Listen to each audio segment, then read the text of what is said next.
What tips would I give you in terms of running your business or in trying to get a loan? First thing I would say is have a plan B. If you only have one plan and that doesn't work out, well, you're pretty much goosed. And what I mean by a plan B is, let's say we don't like your initial idea. Well, maybe you can go away and rethink it. Maybe you can do a smaller business. Take longer to get established. Maybe you need to bring a partner on board. Get some external investment. So have a plan B so that the first plan doesn't work. Well, there's something else you can do.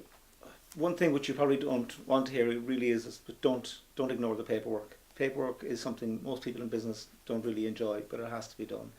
Deal with the tax, deal with the invoices. It's just important that you get that done. Another thing I would say to you is sit back and look at your business regularly. Businesses change and you need to assess whether you're doing the right thing. There's an old line, I was so busy cutting down the trees I didn't have time to sharpen my saw. So I think sometimes you have to stop cutting down the trees. You have to stop running your business in terms of looking for more customers, more turnover, and just sit back and say to yourself, what should I be doing? As they say, don't just do something, sit there. Sometimes you have to sit and think about it and reassess where you are with your business. And that will normally be hard to do because it's easier to go out and just do the normal stuff, chasing customers, organising supplies. It can be hard to sit down and do nothing and sort of analyse where you're at. I mean, I dealt with a business where he halved his turnover and doubled his profit, by spending time thinking about it. He had hundreds of customers, and I'm not trying to take some credit for it, but I did say to him, are you sure they're all profitable?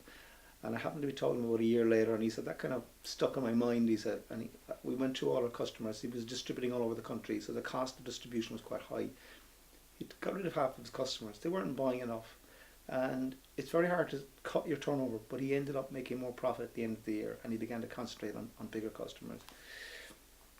Some sectors are tougher than others. I mean, I find the food business is tough. There's a lot of competition there. There's a lot of product. So, be prepared to get setbacks and to maybe have to rethink what you're doing. And that goes for all sorts of businesses.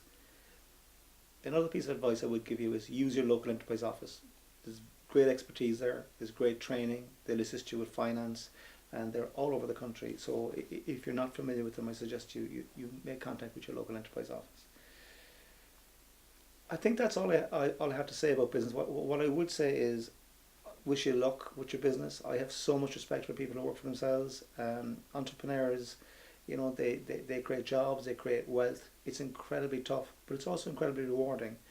I mean, my experience is that most people who work for themselves are very happy about it. They sometimes complain they're working 80 hours a week and so on, but very few of them would swap it for a 9-to-5 job. So that means to me that despite how tough it is, they really enjoy it. So I would say good luck. If you have a proposal for microfinance, we're more than happy to look at it, and look forward to seeing you someday.